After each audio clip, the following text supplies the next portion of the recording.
Olá, hoje a gente mergulha em A Psicologia Financeira, do Morgan Housel.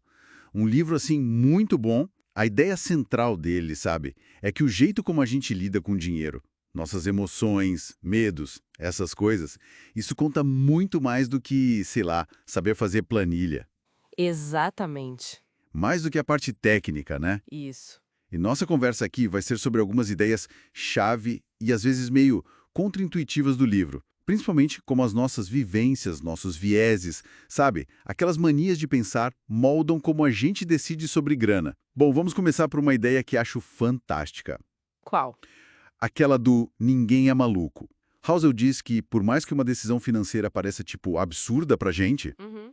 ela faz total sentido pra pessoa que tomou, baseado na vida dela, nas experiências dela. Sim, isso é muito forte. Ele usa o exemplo da loteria, né? Pessoas com pouca grana comprando bilhete. Pode parecer irracional, Pra quem vê de fora, sim. mas talvez seja o jeito mais concreto que essa pessoa tem de comprar esperança, sabe? De sonhar com algo diferente. É a lógica dela. Pois é, e isso conecta total com o capítulo de sorte e risco, né? Totalmente. As nossas experiências, por mais que marquem a gente, são uma amostra, nossa, minúscula do que acontece por aí no mundo financeiro. Uma gota no oceano. Exato.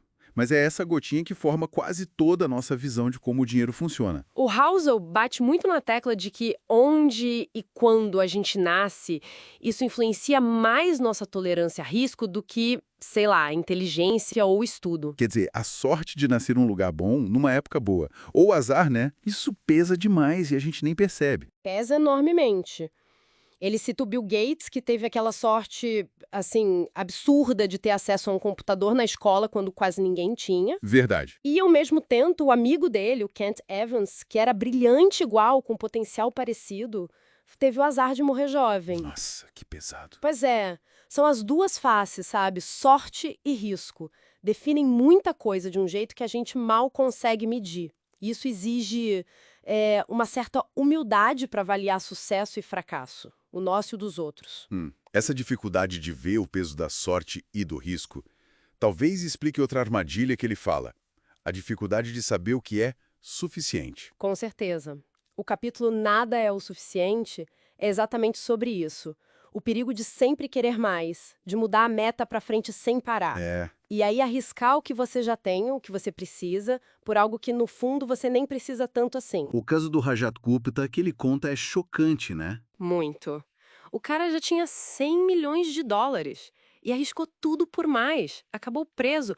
Mostra bem essa linha tênue, né? Entre ambição e ganância que destrói. E isso tem a ver com a diferença entre ficar rico e continuar rico, que ele também explora, certo? Parecem coisas bem diferentes. Completamente diferente. Ficar rico muitas vezes pede risco, otimismo, talvez sorte, como a gente falou. Sim. O Jesse Livermore, o especulador famoso, era mestre em ficar rico várias vezes, mas continuar rico, aí é outra história. Exige o quê, então? Exige prudência, sabe, evitar ruína a todo custo, uma paranoiazinha saudável, talvez. É reconhecer que o jogo não acabou só porque você ganhou uma vez. Proteger o que se tem é mais crucial do que buscar aquele ganho espetacular que pode te quebrar. Essa habilidade de não se sabotar é, nossa, fundamental e pouco falada. Falando em construir e manter, um ponto que o Hauser insiste muito é o poder do tempo. Juros compostos, né? Sim. O capítulo Compostos e Confusos mostra como essa força é gigante, mas nossa cabeça não pega direito, a gente pensa linear, né? É. O segredo não é nem tanto achar o maior retorno todo ano, mas dar tempo. Deixar o dinheiro trabalhar por muito, muito tempo. O exemplo do Warren Buffett é perfeito para ilustrar isso, né? A maior parte da fortuna dele veio bem depois. Exatamente. A maior parte veio depois dos 65 anos. Não porque ele ficou um gênio da noite para o dia, mas porque ele foi consistente por décadas.